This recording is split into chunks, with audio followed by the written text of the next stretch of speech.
بسم اللہ والحمد للہ والصلاة والسلام علی رسول اللہ وعلی آلہ وصحبہ ومن والاه. رب اشرح لی صدری ویسر لی امری واحلل عقدۃ من لسانی یفقہوا قولی. اللہم انفعنا بما علمتنا وعلمنا ما ينفعنا وزدنا علما. آمین یا رب العالمین. ریاض الصالحین میں آج ہمیں جس باب کے مطالعے کا آغاز کرنا ہے اس کا عنوان ہے باب فضل ضعافت المسلمین والفقراء والخاملین.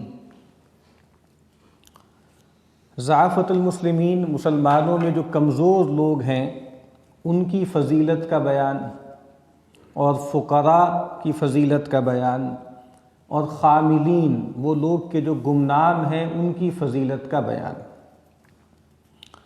یہاں جو کہا گیا کہ مسلمانوں میں سے جو ضعیف لوگ ہیں، ضعف کئی طرح کا ہوتا ہے. ضعف جسمانی بھی ہو سکتا ہے، کوئی آدمی جو ہے فزیکلی کمزور ہو، جسمانی طور پہ کمزور ہو. پھر ضعف جو ہے وہ مادی بھی ہو سکتا ہے کہ آدمی دنیاوی مال و اسباب کے حوالے سے کمزور ہو، ضعیف ہو. اور پھر ضعف اس لحاظ سے بھی ہو سکتا ہے کہ کسی آدمی کا کوئی گھر در نہیں ہے، اس کا کنبہ قبیلہ نہیں ہے، یا اگر ہے تو وہ کمزور ہے، اس کے آوان و انصار نہیں ہیں، تو ان کی فضیلت کا بیان. اور پھر کہا کہ جو فقراء ہیں، جو تنگ دست ہیں، دنیا میں مالی اعتبار سے کمزور ہیں. اور پھر خاص طور پر وہ لوگ کہ جو خاملین ہیں. خمول کہتے ہیں کہ جو لوگ گمنام ہوں، جو مشہور نہ ہوں، جن کو لوگ جانتے نہ ہوں، جن کو لوگ اہمیت نہ دیتے. تو یہ جو باب ہے، اس کا جو عنوان ہے، اس سے یہ خیال پیدا نہیں ہونا چاہیے کہ اسلام میں فقر و فاقہ، تنگ دستی، کمزوری اس کو گلوریفائی کیا جاتا ہے، اور طاقت، قوت، مالداری اس کو جو ہے سپریس کیا جاتا ہے. ایسا نہیں ہے. اصل بات یہ ہے کہ اسلام اس بات کو واضح کرنا چاہتا ہے، یا نبی اکرم صلی اللہ علیہ وسلم اس بات کی وضاحت کرنا چاہتے ہیں کہ جو چیزیں ہمیں دکھتی ہیں، جو ہمارے معیارات ہیں دنیا میں کسی کو اہمیت دینے کے، اصل میں ان کی اہمیت نہیں ہے. یعنی ایسا نہیں ہے کہ اسلام کوئی کلاس اینٹاگنزم یا کلاس کنفلکٹ پیدا کرنا چاہتا ہے زیر دستوں میں اور آقاؤں میں اور ہیوز میں اور ہیو ناٹس میں. ایسا نہیں ہے. اصل بات یہ ہے کہ جن چیزوں کی بنیاد پر ظاہراً ہم کسی کو دیکھ کر اہمیت دیتے ہیں، اس کا مرتبہ متعین کرتے ہیں، اصل اہمیت اس چیز کی نہیں ہے. نبی اکرم صلی اللہ علیہ وسلم نے فرمایا ان اللہ لا ينظر الى صورکم ولا الى اموالکم. اللہ تعالیٰ تمہاری شکل و صورتوں کو نہیں دیکھتا، نہ تمہارے مالوں کو دیکھتا ہے. ولکن ينظر الى قلوبکم واعمالکم. اللہ تعالیٰ تمہارے دلوں کو دیکھتا ہے، اللہ تعالیٰ تمہارے اعمال کو دیکھتا ہے. تو ہمیشہ سے ایسا رہا ہے کہ اللہ تعالیٰ نے جب لوگوں کو پیغمبر بنا کر متعین قوم کی طرف بھیجا تو یہی ہوتا رہا ہے کہ وہ لوگ کہ جو زیر دست ہوتے تھے، کمزور ہوتے تھے، وہی سب سے بڑھ کر پیغمبروں کی دعوت کو قبول کرتے تھے. اور وہ لوگ کہ جو طاقتور ہوتے تھے، چودھری ہوتے تھے، سردار ہوتے تھے، مالیاتی اعتبار سے مضبوط ہوتے تھے، وہ عام طور پہ پیغمبروں کو کنفرنٹ کرتے تھے، ان کے مقابل میں کھڑے ہو جاتے تھے. قرآن مجید بار بار ایک اصطلاح استعمال کرتا ہے ملا، فقال الملأ. رسول آئے اور آ کر انہوں نے توحید کی دعوت دی تو جو سردار تھے انہوں نے یہ کہا. یہ قرآن مجید کہتا ہے کہ یہ مترفین ہیں جن کو اللہ تعالیٰ نے دنیا میں مال و اولاد دیا، جس کی بنیاد پر یہ سرکش ہو گئے. اور وہ لوگ کہ جو عام طور پہ پیغمبروں کی دعوت کو قبول کرتے ہیں وہ لوگ ہیں کہ جو کمزور ہیں، زیر دست ہیں. اسی لیے پہلی جو یہاں امام صاحب قرآن مجید کی آیت لے کر آئے ہیں وہ سورہ کہف کی آیت کا ایک ٹکڑا ہے. اعوذ باللہ من الشیطان الرجیم، بسم اللہ الرحمن الرحیم. واصبر نفسک مع الذین یدعون ربهم بالغداة والعشی یریدون وجہہ ولا تعد عیناک عنہم. اے نبی صلی اللہ علیہ وسلم، آپ اپنے آپ کو روکے رکھیے، تھامے رکھیے ان لوگوں کے ساتھ جو صبح و شام اپنے رب کو پکارتے ہیں اس کی رضا جوئی کے لیے، اس کی رضا چاہتے ہوئے. ولا تعد عیناک عنہم، آپ اپنی نگاہ التفات ان سے پھیریے مت. آپ اپنی نگاہیں ان سے آگے نہ لے جائیے۔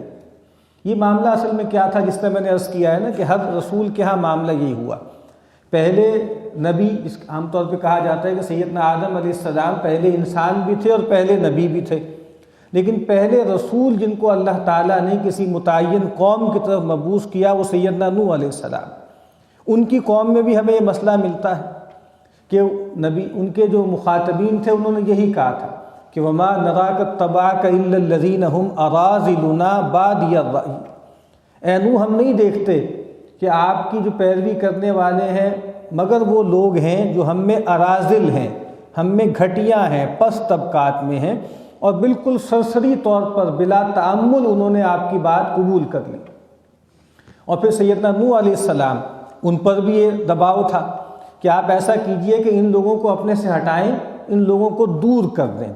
تو سیدنا نوح علیہ السلام نے بھی کہا کہ میں ان لوگوں کو اپنے سے دور نہیں کر سکتا، اور مجھے اس بات کا ڈر ہے کہ فرمایا کہ یا قومی من ینصرنی من اللہ ان طردتہم، اگر میں نے تمہارے دباؤ پر، تمہارے پریشر پر ان لوگوں کو اپنے سے دور کر دیا، ہٹا دیا، تو اللہ تعالیٰ کے مقابل میں کون میری مدد کرے گا؟ تو اس آیت میں جو مضمون ہے وہ بھی یہی ہے کہ نبی اکرم صلی اللہ علیہ وسلم نے جب دعوت دینی شروع کی تو وہ لوگ کے جو زیر دست تھے، وہ لوگ تھے جو غلاموں کے طبقات میں سے تھے، جو نوجوان تھے، جو سردار نہیں تھے، زیادہ تر لوگ وہی ایمان لے کر آئے۔ اب جو قریش کے سردار تھے، جو چودھری لوگ تھے، وہ نبی اکرم صلی اللہ علیہ وسلم سے ڈیمانڈ کرتے تھے کہ ٹھیک ہے ہم آپ کی بات سن لیں گے، آپ کی محفل میں آ جائیں گے، لیکن پہلے آپ ان لوگوں کو اپنے ہاتھ سے ذرا دور کیجئے، ہٹائیے۔ یہ جو عمار ہیں، یہ جو صہیب ہیں، یہ جو بلال ہیں، یہ جو مقداد ہیں، یہ عبداللہ ابن مسعود ہیں، ان لوگوں کو آپ اپنے سے ہٹائیے، ان کو دور کیجئے، اور پھر ہمارے لیے محفل منعقد کیجئے، ہم آئیں گے، ہم آپ کی بات سنیں گے۔ تو یہاں نبی اکرم صلی اللہ علیہ وسلم سے کہا جا رہا ہے کہ اے نبی، آپ اپنے آپ کو ان لوگوں کے ساتھ روکے رکھیے، تھامے رکھیے۔ دوسری جگہ پر اسی بات کو اور انداز میں کہا کہ وَلَا تَطْرُدِ الَّذِينَ يَدْعُونَ رَبَّهُمْ بِالْغَدَاةِ وَالْعَشِيِّ، ان لوگوں کو اپنے سے دور مت کیجئے، دھتکاریے مت، جو اپنے رب کو صبح و شام پکارتے ہیں، اور اپنی نگاہ التفات ان سے ہٹائیے مت۔ تو یہ جو معاملہ ہوتا ہے نا کہ ہمارا معاملہ بھی یہی ہے کہ ہم لوگوں کو دیکھتے ہیں کہ کون سا آدمی زیادہ مالدار ہے، کون سا آدمی زیادہ تنومند ہے، کون سا آدمی زیادہ جو ہے وجاہت والا ہے، اس کو اہمیت دیتے ہیں۔ تو یہ جو باب بیان ہو رہا ہے اس میں نبی اکرم صلی اللہ علیہ وسلم اس بات کو واضح کر رہے ہیں کہ اصل اہمیت اس کی نہیں ہے، اور خود قرآن مجید نے کہا ہے کہ جو مال اور اولاد ہے یہ تو فتنہ ہے، اور نبی اکرم صلی اللہ علیہ وسلم سے فرمایا کہ آپ فَلَا تُعْجِبْكَ أَمْوَالُهُمْ وَلَا أَوْلَادُهُمْ، ان کے مال اور ان کی اولاد آپ کو خوش نہ آئے، انما یرید اللہ لیعذبہم بہا فی الحیات الدنیا، اللہ تعالیٰ تو چاہتے ہیں کہ اسی مال اور اولاد کے ذریعے ان کو دنیا کی زندگی میں عذاب دے۔ تو یہاں پر یہی روایتیں امام صاحب لے کر آئے ہیں۔ پہلی روایت ہے سیدنا حارثہ بن وہب رضی اللہ تعالی عنہ سے کہ وہ فرماتے ہیں سمعت رسول اللہ صلی اللہ علیہ وسلم یقول، میں نے نبی اکرم صلی اللہ علیہ وسلم کو فرماتے ہوئے سنا، الا اخبرکم باہل الجنہ، اے لوگوں کیا میں تمہیں باخبر نہ کروں ان لوگوں کے بارے میں کہ جو اہل جنت ہیں؟ میں تمہیں بتاؤں نہیں کہ اہل جنت کون ہوں گے؟ اہل جنت کی اکثریت کن لوگوں پر مشتمل ہوگی؟ پھر آپ نے فرمایا کل ضعیف متضعف، ہر وہ شخص کہ جو کمزور ہے اور متضعف ہے، جس کو دبا لیا گیا ہے، جس کو کمزور گردانا جاتا ہے، جس کو حقیر سمجھا جاتا ہے۔ اور فرمایا کہ اس کا معاملہ اللہ کے ہاں کیا ہے، لو اقسم علی اللہ لابرہ، اگر ایسا شخص اللہ تعالیٰ کے نام پر قسم کھا لے تو اللہ تعالیٰ اس کی قسم کو پورا کرتے ہیں۔ یعنی وہ لوگ کہ جو دنیاوی اعتبار سے کمتر ہیں، جن کا کوئی جو ہے مرتبہ نہیں ہے، نبی اکرم صلی اللہ علیہ وسلم نے فرمایا رب اشعث اغبر ذی تمرین، کتنے ہی ایسے لوگ ہیں جو دو چادروں میں ملبوس ہیں، جن کے بال بھی پراگندہ ہیں، جن کے کپڑے بھی خاک آلود ہیں، مدفوع بالابواب، یہ وہ لوگ ہیں جو دروازوں سے دھتکارے جاتے ہیں۔ کہیں جاتے ہیں تو ان کے لیے دروازہ کھولا نہیں جاتا ہے، ان کا کہیں استقبال نہیں کیا جاتا۔ ان کے بارے میں پھر فرمایا کہ لو اقسم علی اللہ لابرہ، اگر یہ اللہ تعالیٰ کے نام پر قسم کھا لیں تو اللہ تعالیٰ ان کی قسم کو وفا کرتے۔ اور فرمایا کہ ایک روایت میں آپ نے فرمایا کہ کم من ضعیف متضعف، کتنے ہی ایسے لوگ ہیں جو کمزور ہیں، جن کو کمزور سمجھا جاتا ہے، ذی تمرین، دو چادروں میں ملبوس ہیں، لو اقسم علی اللہ لابر قسمہ، اگر اللہ تعالیٰ کے نام پر قسم کھا لیں تو اللہ تعالیٰ ان کی قسم کو وفا کرتے ہیں۔ منہم البراء ابن مالک، اور آپ نے کہا ان میں براء ابن مالک بھی ہیں۔ تو کہا کہ اصل چیز جو اللہ تعالیٰ کے نزدیک جس کی اہمیت ہے وہ کیا ہے؟ وہ تقویٰ ہے، وہ اللہ سے تعلق ہے۔ اسی لیے فرمایا نا کہ دیکھو تم کسی کی ظاہر کو دیکھ کر اس کا مذاق نہ اڑاؤ، لا یسخر قوم من قوم عسیٰ ان یکونوا خیرا منہم، کوئی گروہ دوسرے گروہ کا مذاق نہ اڑائے، ہو سکتا ہے کہ وہ اس سے بہتر ہو۔ اصل جو مرتبہ ہے وہ تو تقویٰ کی بنیاد پر ہے نا۔ ایک موقع پہ سیدنا عبداللہ ابن مسعود رضی اللہ تعالیٰ عنہ کہیں درخت پہ چڑھ رہے تھے تو ان کی پنڈلیاں بہت پتلی پتلی تھیں، باریک تھیں، تو کچھ لوگ دیکھ کر مذاق اڑانے لگے۔ تو نبی اکرم صلی اللہ علیہ وسلم نے فرمایا کہ اس کے پتلے جسم پر یا پتلی جو ہے وہ پنڈلیوں کا مذاق نہ اڑاؤ، اللہ تعالیٰ کے ہاں ان کا وزن جو ہے وہ پہاڑ سے بھی زیادہ ہے۔ اور آگے ایک روایت آئے گی، سیدنا ابو ہریرہ رضی اللہ تعالی عنہ نے فرمایا کہ رسول اللہ صلی اللہ علیہ وسلم فرماتے ہیں اِنَّهُ لَيَأْتِ الرَّجُلُ السَّمِينَ الْعَظِيمُ يَوْمَ الْقِيَامَةِ لَا يَزِنُ عِنْدَ اللَّهِ جَنَاحَ بَعُوضَةٍ، قیامت کے دن اللہ تعالیٰ کی جناب میں ایک شخص کو لایا جائے گا جو بہت فربا ہوگا، تنومند ہوگا، بہت عظمت والا ہوگا، بڑا چودھری، بڑا سردار ہوگا، لیکن اللہ تعالیٰ کے ہاں ایک مچھر کے پر کے برابر بھی اس کا وزن نہیں ہوگا۔ جس طرح خود قرآن مجید میں منافقین کے بارے میں فرمایا نا کہ وَإِذَا رَأَيْتَهُمْ تُعْجِبُكَ أَجْسَامُهُمْ، اے نبی جب آپ ان کی طرف دیکھتے ہیں تو ان کے جو جسم ہیں وہ آپ کو خوش آتے ہیں، لیکن ان کا کوئی مرتبہ نہیں ہے۔ خود قرآن مجید نے کہا کہ یہ جو کثرت ہوتی ہے نا، قُلْ لَا يَسْتَوِي الْخَبِيثُ وَالطَّيِّبُ وَلَوْ أَعْجَبَكَ كَثْرَةُ الْخَبِيثِ، اے نبی کہہ دیجئے پاک اور ناپاک برابر نہیں ہو سکتے، چاہے آپ کو ناپاک چیزیں، غلاظت والی چیزیں، ان کی کثرت خوش بھی آئے۔ تو اصل بات یہی ہے کہ اللہ تعالیٰ کے ہاں جو مقام و مرتبہ ہے وہ تقویٰ کی بنیاد پر، للہیت کی بنیاد پر طے ہوتا ہے۔ تو یہاں فرمایا کتنے ہی لوگ ہیں جو دنیاوی اعتبار سے کمتر ہیں، ضعیف ہیں، دبا لیے گئے ہیں، لیکن اللہ کے ہاں ان کا مرتبہ کیا ہے کہ اگر اللہ کے نام پہ قسم کھا لیں تو اللہ تعالیٰ ان کی قسم کو پورا کرتے۔ اور پھر فرمایا الا اخبرکم باہل النار، کیا میں تمہیں باخبر نہ کروں اہل جہنم کے بارے میں کہ جہنمی لوگ کون ہیں؟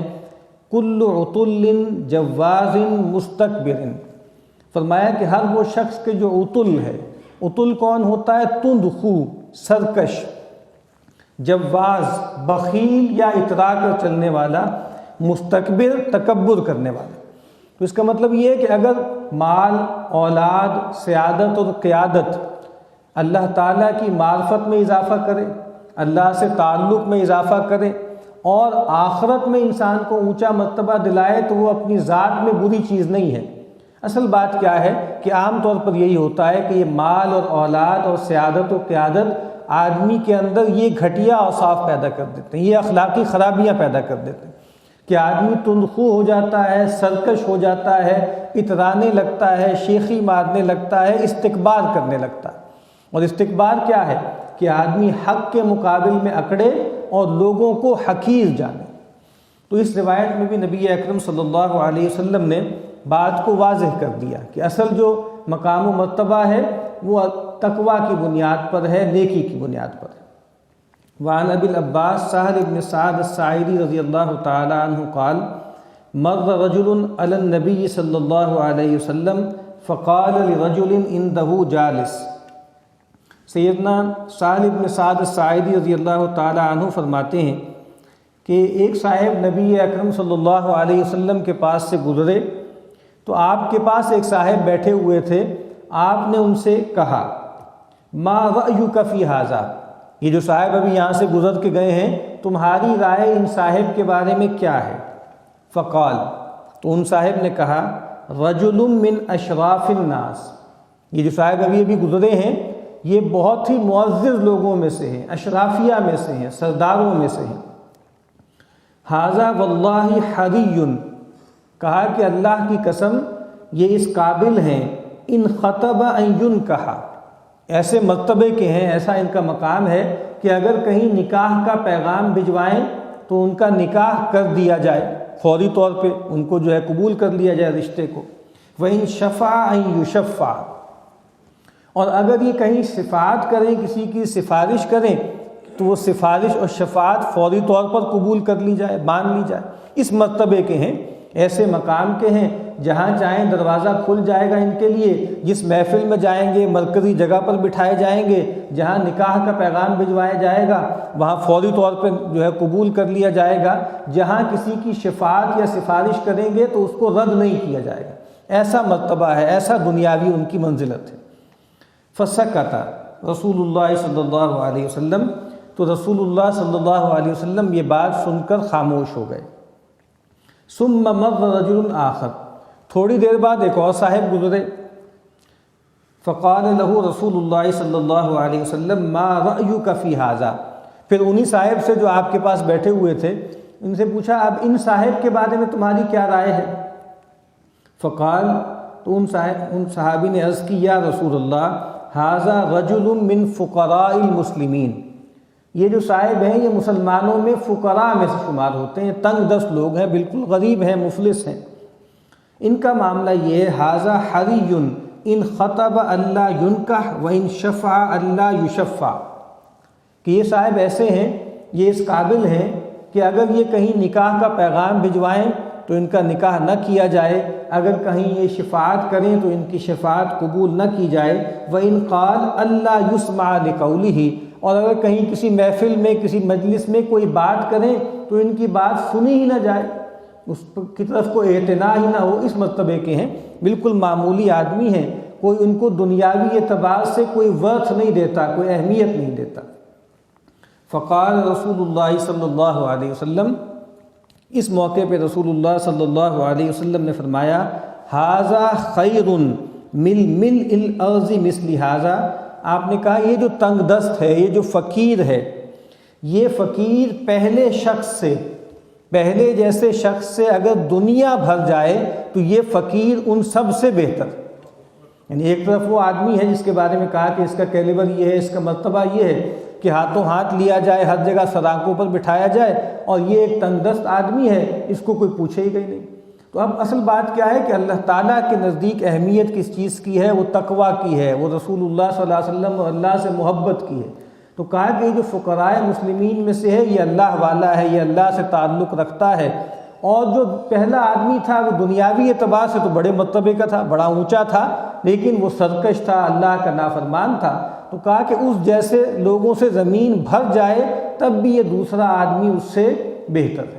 تو اس روایت میں بھی نبی اکرم صلی اللہ علیہ وسلم نے کمپیریزن کر کے ہمیں بتا دیا کہ اصل ورث جو ہے اللہ تعالیٰ کے ہاں وہ تقویٰ کی ہے۔ ان اکرمکم عند اللہ اتقاکم، تمہارے نزدیک اللہ تعالیٰ کے نزدیک جو ہے سب سے زیادہ عزت والے اور مرتبے والے لوگ وہ کون ہیں؟ جو تم میں سب سے زیادہ متقی ہیں۔ دعا ہے کہ اللہ تعالیٰ ہمیں تقویٰ پیدا کرنے کی توفیق عطا فرمائے۔